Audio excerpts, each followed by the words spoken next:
എല്ലാവർക്കും ലെറ്റ്സ് ക്രാക്കിലേക്ക് സ്വാഗതം. അപ്പോൾ നമുക്ക് സമുദ്രങ്ങളും സമുദ്രജല പ്രവാഹവും എന്ന് പറയുന്ന ആ ടോപ്പിക്കിൽ നിന്നുള്ള കുറച്ച് ചോദ്യങ്ങൾ നോക്കാം. PYQസും ഉണ്ട്, മോഡൽ ക്വസ്റ്റ്യൻസും ഉൾപ്പെടുത്തിയിട്ടുണ്ട്. അപ്പോൾ നമുക്ക് ഫസ്റ്റ് ചോദ്യത്തിലേക്ക് പോവാം. ഏറ്റവും കൂടുതൽ സജീവ അഗ്നിപർവ്വതങ്ങൾ ഉള്ളത് ഏത് സമുദ്രത്തിലാണ്? അപ്പം കൂടുതൽ സജീവ അഗ്നിപർവ്വതങ്ങൾ ഉള്ളത് താഴെ തന്നിട്ടുള്ളതിൽ ഏതിലാണ് വരിക? പസഫിക് സമുദ്രത്തിലാണ് വരിക. പസഫിക് സമുദ്രം നമുക്ക് പ്രധാനപ്പെട്ട സമുദ്രങ്ങളൊക്കെ പഠിക്കാനുണ്ടല്ലോ, ഇതെല്ലാം പഠിക്കാനുണ്ട്. പസഫിക്, അറ്റ്ലാന്റിക്, ഇന്ത്യൻ സമുദ്രം, ആർട്ടിക് സമുദ്രമൊക്കെ നമുക്ക് പഠിക്കാനുണ്ട്. അപ്പോൾ ഒരു പോയിന്റ് മനസ്സിലാക്കി വെക്കുക, ഏറ്റവും കൂടുതൽ സജീവ അഗ്നിപർവ്വതങ്ങൾ ഉള്ളത് പസഫിക് സമുദ്രങ്ങളാണ്, പസഫിക് സമുദ്രത്തിൽ ആണ്. ഓക്കെ, അപ്പം മഹാസമുദ്രങ്ങളിൽ ഏറ്റവും ആഴം കൂടിയ സമുദ്രമാണ് പസഫിക് സമുദ്രം. ഇതിൽ കാണപ്പെടുന്ന കുറച്ച് കാര്യങ്ങൾ നമുക്ക് പഠിക്കാനുണ്ട്. ഒന്നാണ് ചലഞ്ചർ ഗർത്തം, പിന്നെ റിംഗ് ഓഫ് ഫയർ കേട്ടിട്ടുണ്ടാകും. Ring of fire. Okay, ring of fire എന്താണ്? ഏറ്റവും വലിയ അഗ്നിപർവ്വത സ്ഫോടനങ്ങൾ ഉണ്ടാകുന്ന മേഖലയാണ് ഈ റിംഗ് ഓഫ് ഫയർ എന്ന് പറയുന്നത്. പിന്നെ ഏറ്റവും പ്രധാനപ്പെട്ട പോയിന്റാണ് എന്താ? ഗ്രേറ്റ് ബാരിയർ എന്ന് പറയുന്നത്. ഗ്രേറ്റ് ബാരിയർ റീഫ് കേട്ടോ. ഒന്നും കൂടി എഴുതാം. എന്തൊക്കെയാണ് ഞാൻ പറഞ്ഞത്? ഒന്ന് ചലഞ്ചർ ഗർത്തം. ഓക്കെ, ചലഞ്ചർ ഗർത്തം പറഞ്ഞു. പിന്നെ രണ്ടാമത്തെ പോയിന്റാണ് ring of fire. Okay, ring of fire എന്ന് പറയുന്നത്. എന്താണ് റിംഗ് ഓഫ് ഫയർ എന്ന് ഞാൻ പറഞ്ഞു. ഏറ്റവും വലിയ അഗ്നിപർവ്വത സ്ഫോടനങ്ങൾ ഉണ്ടാകുന്ന മേഖലയാണ് റിംഗ് ഓഫ് ഫയർ. ഇതൊക്കെ പസഫിക് സമുദ്രത്തിലുള്ളതാണ്. പിന്നെ great barrier reef. Great barrier reef എന്ന് പറഞ്ഞു കഴിഞ്ഞാൽ എന്താ ഉദ്ദേശിക്കുന്നത്? ഏറ്റവും വലിയ പവിഴപ്പുറ്റാണ്. അപ്പോൾ ഇതൊക്കെ കാണപ്പെടുന്നത് പസഫിക് സമുദ്രത്തിലാണ്. പസഫിക് സമുദ്രത്തിലാണ്. തെറ്റി പറഞ്ഞു പോയിട്ടുണ്ടെങ്കിൽ സോറി, ഓപ്ഷൻ എ പസഫിക് സമുദ്രത്തിൻ്റെ കാര്യമാണ് നമ്മൾ പറഞ്ഞത്. ഓക്കെ, ഇനി രണ്ടാമത്തെ ചോദ്യമാണ്. പസഫിക് സമുദ്രവുമായി ബന്ധപ്പെട്ട് ശരിയായ പ്രസ്താവനകളാണ് നമുക്ക് വേണ്ടത്. പസഫിക് സമുദ്രവുമായി ബന്ധപ്പെട്ട ശരിയായ പ്രസ്താവനകളാണ് നോക്കേണ്ടത്. അപ്പം ഏറ്റവും ആഴം കൂടിയ സമുദ്രം ആണോ? അതെ, നമ്മൾ പറഞ്ഞു ഏറ്റവും ആഴം കൂടിയ സമുദ്രമാണ്. എസ് ആകൃതിയിൽ കാണപ്പെടുന്നു ആണോ? അല്ല, എസ് ആകൃതിയിൽ കാണപ്പെടുന്നത് ഏതാണ്? അറ്റ്ലാന്റിക് സമുദ്രമാണ് എസ് ആകൃതിയിൽ കാണപ്പെടുന്നത്. സോ രണ്ടാമത്തത് എന്തായിപ്പോയി? തെറ്റായിപ്പോയി. മൂന്നാമത്തത് ഭൗമോപരിതലത്തിന്റെ 1/6 ഭാഗം വിസ്തൃതിയുണ്ടെന്ന് പറയുന്നു. അതും തെറ്റാണ്. നാലാമത്തത് ചെറുതും വലുതുമായ അനേകായിരം ദ്വീപുകൾ കാണപ്പെടുന്നു. ചെറുതും വലുതുമായ അനേകായിരം ദ്വീപുകൾ കാണപ്പെടുന്നു. അത് ശരി. അപ്പം 1ഉം 4ഉം ആണ് എന്ത് ശരിയായിട്ടുള്ളത്. 2ഉം 3ഉം തെറ്റാണ്. സോ നമ്മുടെ ആൻസർ വരുന്നത് ഓപ്ഷൻ ഡി, 1ഉം 4ഉം ശരിയാണ്. അപ്പം നമ്മൾ പറഞ്ഞു എസ് ആകൃതിയിലുള്ളത് അറ്റ്ലാന്റിക് ആണെങ്കിൽ പസഫിക്കിൻ്റെ ആകൃതി എന്ന് പറയുന്നത് ട്രയാങ്കിൾ ഷേപ്പാണ് കേട്ടോ. ഓക്കെ, ത്രികോണ ആകൃതിയിലാണ് എന്ത് കാണപ്പെടുന്നത്? പസഫിക് കാണപ്പെടുന്നത്. ഇനി നമുക്ക് മൂന്നാമത്തെ ചോദ്യത്തിലേക്ക് പോകാം. ഇന്ത്യൻ മഹാസമുദ്രത്തിലെ ഏറ്റവും ആഴം കൂടിയ ഭാഗം ഏതാണ്? അപ്പം നമ്മൾ ചലഞ്ചർ ഗർത്തം പസഫിക്കിൽ പറഞ്ഞു. സോ ഇന്ത്യൻ മഹാസമുദ്രത്തിലെ ഏറ്റവും ആഴം കൂടിയ ഭാഗം ഏതാണ്? അത് വാർട്ടൺ ഗർത്തമാണ്. പഠിച്ചു വെക്കുക. ഓപ്ഷൻ ഡി വാർട്ടൺ ഗർത്തമാണ്. ഇനി ഇന്ത്യൻ മഹാസമുദ്രത്തിലെ ഏറ്റവും വലിയ ദ്വീപ് ഏതാണ്? അതൊന്ന് പഠിച്ചു വെക്കാം. ഏറ്റവും വലിയ ദ്വീപ് എന്ന് പറയുന്നത് മഡഗാസ്കർ ആണ്. ഇന്ത്യൻ മഹാസമുദ്രത്തിലെ ഏറ്റവും വലിയ ദ്വീപ് മഡഗാസ്കർ ആണ്. ഒരു രാജ്യത്തിൻ്റെ പേരിൽ അറിയപ്പെടുന്ന സമുദ്രം ആണ് അല്ലേ ഇന്ത്യൻ മഹാസമുദ്രം. ഓക്കെ, ഇനി നാലാമത്തെ ചോദ്യത്തിലേക്ക് പോവാം. മാലിദ്വീപ് ഏത് മഹാസമുദ്രത്തിലാണ്? മാലദ്വീപ് നമ്മുടെ ഇന്ത്യൻ മഹാസമുദ്രത്തിലാണ്. ഓക്കെ, അഞ്ചാമത്തെ ചോദ്യം. താഴെ കൊടുത്തിരിക്കുന്നവയിൽ ഇന്ത്യൻ മഹാസമുദ്രത്തിൻ്റെ ഭാഗമായ കടൽ ഏതാണ്? ഇന്ത്യൻ മഹാസമുദ്രത്തിൻ്റെ ഭാഗമായ കടൽ എളുപ്പമാണ്. ഓപ്ഷൻ എ അറബിക്കടൽ. ഓക്കെ, ഇനി ആറാമത്തെ ചോദ്യം. ഇന്ത്യൻ മഹാസമുദ്രത്തിൻ്റെ ആകെ വിസ്തൃതി ചോദിച്ചിട്ടുണ്ട്. ഒരു PYQ തന്നെയാണ്. ഓക്കെ, 2021 ചോദിച്ചിട്ടുള്ളതാണ്. അപ്പോൾ അത് ഏതാ വരുന്നത്? ഇന്ത്യൻ മഹാസമുദ്രത്തിൻ്റെ ആകെ വിസ്തൃതി ഓപ്ഷൻ ബി ആണ് വരുന്നത്. 73.4 ലക്ഷം ചതുരശ്ര കിലോമീറ്റർ എന്നുള്ളതാണ് ആൻസർ. ഓക്കെ, ഇനി ഏഴാമത്തെ ചോദ്യം. ഇന്ത്യൻ ഒരു മിനിറ്റ്, അത് ക്വസ്റ്റ്യൻ റിപ്പീറ്റ് ചെയ്ത് വന്നു പോയതാട്ടോ. ഓക്കെ, അപ്പോൾ നമുക്ക് ഏഴാമത്തെ ചോദ്യത്തിലേക്ക് പോവാം. മൺസൂൺ കാലത്തിൻ്റെ ആരംഭത്തിലോ അവസാനത്തിലോ അറബിക്കടലിൽ രൂപം കൊള്ളുന്ന പ്രതിഭാസം ഏതാണ്? അത് സിമ്പിളായിട്ടുള്ള ചോദ്യമാണ്. അതാണ് ചാകര എന്ന് നമ്മൾ പറയുന്നത്. മൺസൂൺ കാലത്തിൻ്റെ ആരംഭത്തിലോ അവസാനത്തിലോ അറബിക്കടലിൽ രൂപം കൊള്ളുന്ന പ്രതിഭാസമാണ് ചാകര. ഓക്കെ, ഇനി 8ാമത്തെ ചോദ്യം. പസഫിക് സമുദ്രത്തിലെ ഒരു ഉഷ്ണ ജലപ്രവാഹം. അപ്പോൾ നമുക്ക് ജലപ്രവാഹങ്ങൾ പഠിക്കാനുള്ളതാണ്. അതിൽ ഉഷ്ണജലപ്രവാഹമാണ് ചോദിച്ചിരിക്കുന്നത്. അതും പസഫിക് സമുദ്രത്തിലാണ് ചോദിച്ചിട്ടുള്ളത്. സോ അതേതാണ്? അത് ഓപ്ഷൻ എ കുറോഷിയോ പ്രവാഹമാണ്. കുറോഷിയോ പ്രവാഹം. ഇനി ലാസ്റ്റ് PYQ ക്വസ്റ്റ്യൻ ആണ്. 10 ഡിഗ്രി ചാനൽ. ഓക്കെ, നമ്മൾ ഓരോന്ന് പറയുന്നുണ്ട്, 8, 9 ഒക്കെ പറയുന്നുണ്ട്. സോ 10 ഡിഗ്രി ചാനൽ ഡാഷ് ദ്വീപ സമൂഹങ്ങളെ 2 ഗ്രൂപ്പുകളായി വേർതിരിക്കുന്നു. ഏതിനൊക്കെയാണ് 10 ഡിഗ്രി ചാനൽ വേർതിരിക്കുന്നത്? അത് ആൻഡമാൻ നിക്കോബാറിനെയാണ്. സോ ഓപ്ഷൻ എ ആണ് ആൻസർ വരുന്നത്. ഓക്കെ, ഇനി നമുക്ക് മോഡൽ ചോദ്യങ്ങളിലേക്ക് കടക്കാം. ആദ്യത്തെ ചോദ്യം നോക്കൂ. ചുവടെ നൽകിയിട്ടുള്ള പ്രസ്താവനകളിൽ തെറ്റായത് തിരഞ്ഞെടുക്കുക. അപ്പം നമുക്കിതിൽ തെറ്റായിട്ടുള്ളതാണ് വേണ്ടത്. ഓക്കെ, ആദ്യത്തേത് 3 വശങ്ങളും കരയാൽ ചുറ്റപ്പെട്ടതാണ് കടലിടുക്ക് എന്ന് പറയുന്നു. ശരിയാണോ? അല്ല. പിന്നെ എന്താണ് കടലിടുക്ക്? അടുത്തും കൂടി വായിക്കുമ്പോൾ മനസ്സിലാവും. 2 കരകൾക്കിടയിലുള്ള ഇടുങ്ങിയ സമുദ്രഭാഗമാണ് ഉൾക്കടൽ എന്ന് പറയുന്നു. ശരിയാണോ? അല്ല. ഇത് രണ്ടും അങ്ങോട്ടും ഇങ്ങോട്ടും മാറ്റി കൊടുത്തിരിക്കുകയാണ്. ഓക്കെ, ഇനി വായിച്ചു നോക്കൂ. 3 വശങ്ങളും കരയാൽ ചുറ്റപ്പെട്ടതാണ് എന്ത്? ഉൾക്കടൽ എന്ന് പറയുന്നത്.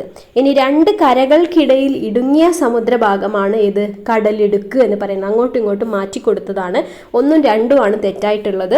3ാമത്തത് ശരിയാ. സമുദ്രത്തിന്റെ കരയോട് ചേർന്ന ഭാഗമാണ് കടൽ. സോ 1ഉം 2ഉം ആണ് തെറ്റ്. നമ്മുടെ ആൻസർ വരുന്നത് ഓപ്ഷൻ ബി 1ഉം 2ഉം തെറ്റാണ്. ഓക്കെ, തെറ്റായതായിരുന്നു ചോദിച്ചത്. ഓക്കെ, അപ്പം ഉൾക്കടൽ കടലിടുക്ക് എന്നൊക്കെ പറഞ്ഞു കഴിഞ്ഞാൽ എക്സാമ്പിൾ പറയാൻ നിങ്ങൾക്ക് കഴിയുമല്ലോ. ഉൾക്കടൽ എന്ന് പറയുമ്പോൾ നമുക്ക് ഏറ്റവും അറിയുന്നതാണ് ഇത് ബംഗാൾ ഉൾക്കടൽ എന്ന് പറയുന്നത്. ഇനി കടലിടുക്കാണെങ്കിൽ നമ്മൾ എപ്പോഴും പറയുന്നത് പാക്ക് കടലിടുക്ക്. ഓക്കെ, ഇനി 2ാമത്തെ ചോദ്യം. താഴെ തന്നിട്ടുള്ള പ്രസ്താവനകളിൽ അറ്റ്ലാന്റിക് സമുദ്രവുമായി ബന്ധം ഇല്ലാത്തത് ഏതെന്നാണ് ചോദിച്ചിരിക്കുന്നത്. അറ്റ്ലാന്റിക് സമുദ്രവുമായി ബന്ധം ഇല്ലാത്തതാണ്. അപ്പോൾ 2ാമത്തേത് ആകെ വിസ്തൃതി 82.4 ചതുരശ്ര കിലോമീറ്റർ ആണ്. അത് ശരിയാണ്. ശരാശരി ആഴം 3700 മീറ്റർ ആണ്. അതും ശരിയാണ്. സി ഗ്രാൻഡ് ബാങ്ക്സ് സ്ഥിതി ചെയ്യുന്ന സമുദ്രം. എന്താണ് ഗ്രാൻഡ് ബാങ്ക്സ് സ്ഥിതി ചെയ്യുന്ന സമുദ്രം? അറ്റ്ലാന്റിക് സമുദ്രം ആണ്. 4 ഏറ്റവും കൂടുതൽ സജീവ അഗ്നിപർവ്വതങ്ങൾ കാണപ്പെടുന്നത് അറ്റ്ലാന്റിക്കിലാണോ? അല്ല. എവിടെയാണ്? നമ്മൾ നേരത്തെ പറഞ്ഞതാണ് ഈ പോയിന്റ്. എവിടെയാണ്? പസഫിക് സമുദ്രത്തിലാണ് ഏറ്റവും കൂടുതൽ എന്ത് കാണപ്പെടുന്നത്? സജീവ അഗ്നിപർവ്വതങ്ങൾ കാണപ്പെടുന്നത്. ഓക്കെ, അപ്പോൾ ഓപ്ഷൻ ഡി ആണ് തെറ്റായിട്ടുള്ളത്. ഇനി 3ാമത്തെ ചോദ്യം. ലോകത്ത് ഏറ്റവും കൂടുതൽ അഗ്നിപർവ്വത സ്ഫോടനങ്ങൾ ഉണ്ടാകുന്ന മേഖലയായ റിംഗ് ഓഫ് ഫയർ സ്ഥിതി ചെയ്യുന്ന സമുദ്രം ഏതാണ്? അത് നമ്മൾ ഓൾറെഡി പറഞ്ഞു കഴിഞ്ഞു. പസഫിക് സമുദ്രത്തിലാണ് എന്ത് കാണപ്പെടുന്നത്? റിംഗ് ഓഫ് ഫയർ കാണപ്പെടുന്നത്. പിന്നെ നമ്മൾ എന്തൊക്കെ പഠിച്ചിട്ടുണ്ടായിരുന്നു പസഫിക് സമുദ്രത്തിൽ? ചലഞ്ചർ ഗർത്തം കാണപ്പെടുന്നത് പസഫിക് സമുദ്രത്തിലാണ്. പിന്നെ എന്താ പഠിച്ചത്? Great barrier reef. എന്താണ്? ഗ്രേറ്റ് ബാരിയർ റീഫ് കാണപ്പെടുന്നതും ഏത് സമുദ്രത്തിലാണ്? പസഫിക് സമുദ്രത്തിൽ ആണ്. അപ്പോൾ ഈ പോയിന്റുകളൊക്കെ ഒന്ന് പഠിച്ചു വെക്കുക. പസഫിക് സമുദ്രത്തിൻ്റെ ആകൃതി ചോദിച്ചാൽ ട്രയാങ്കിൾ ഷേപ്പാണെന്ന് പഠിച്ചു. അറ്റ്ലാന്റിക്കിൻ്റെ ആണ് എസ് ഷേപ്പ്. ഓക്കെ, ഇനി 4ാമത്തെ ചോദ്യം. ചുവടെ നൽകിയിട്ടുള്ള ജോഡികളിൽ തെറ്റായിട്ടുള്ളതാണ് വേണ്ടത്. സമുദ്രവും ഗർത്തവും തന്നിട്ടുണ്ട്. അപ്പോൾ പസഫിക്കിൽ പ്യൂരിട്ടോറിക്കോ ഗർത്തം ആണോ ഉള്ളത്? അത് തെറ്റാണ് കേട്ടോ. ഇന്ത്യൻ മഹാസമുദ്രത്തിൽ വാർട്ടൺ ഗർത്തമാണെന്ന് നമുക്കറിയാം. നേരത്തെ ഒരു ക്വസ്റ്റ്യൻ ഉണ്ടായിരുന്നു. അറ്റ്ലാന്റിക്കിലാണോ ചലഞ്ചർ കാണപ്പെടുന്നത്? അല്ല, അത് നമ്മൾ പഠിച്ചതാണ്. അപ്പം ഇതും തെറ്റാണ്. അപ്പോൾ അങ്ങോട്ടും ഇങ്ങോട്ടും മാറ്റിയിട്ടാണ് അവർ കൊടുത്തിരിക്കുന്നത്. പറഞ്ഞുതരാം. അതായത് പസഫിക്കിലാണ് എന്തുള്ളത്? ചലഞ്ചർ ഉള്ളത്. അറ്റ്ലാന്റിക്കിലാണ് പ്യൂരിട്ടോറിക്കോ ഉള്ളത്. ഇന്ത്യൻ മഹാസമുദ്രത്തിൽ തന്നെയാണ് വാർട്ടൺ ഉള്ളത്. പക്ഷെ ചേരുംപടി ചേർക്കാനല്ല, നമ്മളോട് തെറ്റായതാ ചോദിച്ചത്. അപ്പോൾ തന്നതിൽ 1ഉം 3ഉം എന്താണ്? തെറ്റാണ്. സോ 4ാമത്തെ ചോദ്യത്തിൻ്റെ ആൻസർ ഓപ്ഷൻ ഡി 1ഉം 3ഉം മാത്രം എന്നുള്ളത് വരും. ഓക്കെ, ഇനി 5ാമത്തെ ചോദ്യം. താഴെ തന്നിട്ടുള്ള പ്രസ്താവനകളിൽ ശരിയായത് തിരഞ്ഞെടുക്കുക. അപ്പം ശരിയായിട്ടുള്ളതാണ് തിരഞ്ഞെടുക്കേണ്ടത്. ശരി, നോക്കാം. സമുദ്രജലത്തിൻ്റെ ഏറ്റവും ഉയർന്ന താപനില രേഖപ്പെടുത്തുന്നത് ഭൂമധ്യരേഖയുടെ ഇരുവശങ്ങളിലുമായി ഏതാണ്ട് 10 ഡിഗ്രി വരെ അക്ഷാംശ മേഖലകളിലാണ് എന്ന് പറയുന്നു. അത് ശരി തന്നെയാണ്. 2, സമുദ്രജലത്തിന്റെ ലവണത്വം കൂടുമ്പോൾ സാന്ദ്രതയും കൂടുന്നു. ലവണത്വം കൂടുമ്പോൾ സാന്ദ്രത കൂടുന്നു. സമുദ്രജലത്തിലെ എല്ലാ ഭാഗത്തും ഒരേപോലെ അല്ല ലവണത്വം. ഓക്കെ, അപ്പം ഈ പോയിന്റ് എന്താണ്? ശരിയാണ് അല്ലേ? ലവണത്വം കൂടുമ്പോൾ സാന്ദ്രത കൂടും. സോ ഓപ്ഷൻ സി 1ഉം 2ഉം ശരിയാണ്.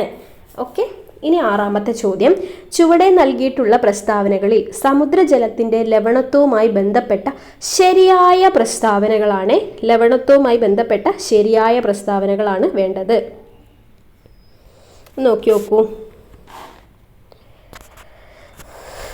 സമുദ്രജലത്തിന്റെ ശരാശരി ലവണത്വം 35 സഹസ്രാംശം ആണ് എന്ന് പറഞ്ഞാൽ അത് ശരി.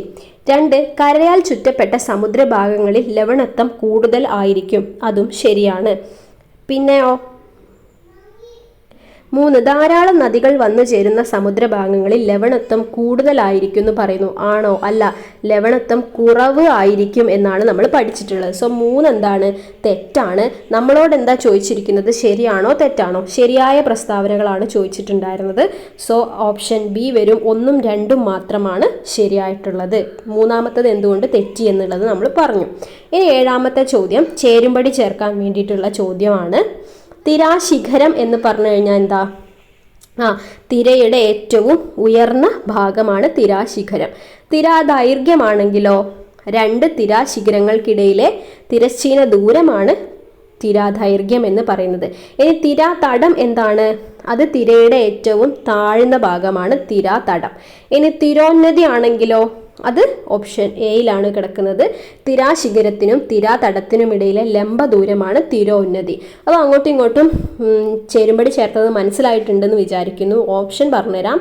ഓപ്ഷൻ എ ആണ് ശരിയായ ഉത്തരം. 1D, 2C, 3B, 4A എന്നുള്ളതാണ് ശരിയായിട്ടുള്ളത്. ഒന്ന് ചെയ്തു നോക്കുക കേട്ടോ. ഞാൻ PDF ഓൾറെഡി നമ്മുടെ ടെലിഗ്രാം ചാനലിൽ ഇട്ടിട്ടുണ്ട്. അപ്പം നിങ്ങൾക്ക് അതിനകത്ത് ഇത് കിട്ടും. ഓക്കെ, ഇനി 8ാമത്തെ ചോദ്യം. സമുദ്ര ജലനിരപ്പിനുണ്ടാകുന്ന ഉയർച്ചയും താഴ്ചയുമാണ് എന്ത്? വേലികൾ എന്ന് നമ്മൾ പറയുന്നത് അല്ലേ? സമുദ്രജലനിരപ്പിനുണ്ടാകുന്ന ഉയർച്ചയും താഴ്ചയുമാണ് വേലികൾ. ഇനി 9ാമത്തെ ചോദ്യം. താഴെ തന്നിട്ടുള്ള പ്രസ്താവനകളിൽ ശരിയായത് ഏതൊക്കെയാണ്? ശരിയാണ് വേണ്ടത്. നോക്കാം. പ്രതിദിനം 2 വീതം വേലിയേറ്റങ്ങളും വേലിയിറക്കങ്ങളും ഉൾപ്പെടുന്നതാണ് അർദ്ധദൈനിക വേലികൾ എന്ന് പറയുന്നു. അത് ശരിയാണ്. ഇനി പ്രതിദിനം 1 വേലിയേറ്റവും 1 വേലിയിറക്കവും മാത്രം ഉണ്ടാകുന്ന വേലികളാണ് ദൈനിക വേലികൾ. അതും ശരി. 3, ഉയരത്തിൽ വ്യതിയാനങ്ങൾ ഉള്ള വേലികളാണ് മിശ്രവേലികൾ. അതും ശരി. സോ 9 ഓപ്ഷൻ എ വരും. 1ഉം 2ഉം 3ഉം ശരിയാണ്. ഓക്കെ, ഇനി 10ാമത്തെ ചോദ്യം. ചുവടെ തന്നിട്ടുള്ള പ്രസ്താവനകളിൽ ശരിയായതാണ് തിരഞ്ഞെടുക്കേണ്ടത്. ഓക്കെ, സൂര്യനും ചന്ദ്രനും ഭൂമിയും നേർരേഖയിലായിരിക്കുമ്പോൾ ഉണ്ടാകുന്ന വേലികളാണ് സപ്തമി വേലികൾ എന്ന് പറയുന്നു. ശരിയാണോ? അല്ല. അതെന്ത് വേലികളാണ്? അത് വാവ് വേലികളാണ്. വാവ് വേലികളാണ്. 2ാമത്തത് സൂര്യനും ചന്ദ്രനും ഭൂമിയും 90 ഡിഗ്രി കോണീയ അകലങ്ങളിൽ ആകുമ്പോൾ ഉണ്ടാകുന്ന വേലികളാണ് വാവ് വേലികൾ എന്ന് പറഞ്ഞു കഴിഞ്ഞാൽ ശരിയാണോ? അല്ല. അതാണ് എന്ത്? സപ്തമി വേലികൾ എന്ന് പറയുന്നത്. അങ്ങോട്ടും ഇങ്ങോട്ടും മാറ്റിയിട്ടാണ് തന്നിരിക്കുന്നത്. അപ്പോൾ 2ഉം എന്താണ്? 1ഉം 2ഉം എന്താണ്? തെറ്റാണ്. സോ ഓപ്ഷൻ ഡി ആണ് വരിക. 10ാമത്തെ ചോദ്യത്തിൻ്റെ ആൻസർ ഓപ്ഷൻ ഡി. 1ഉം 2ഉം തെറ്റാണ്. ഓക്കെ, 11ാമത്തെ ചോദ്യം.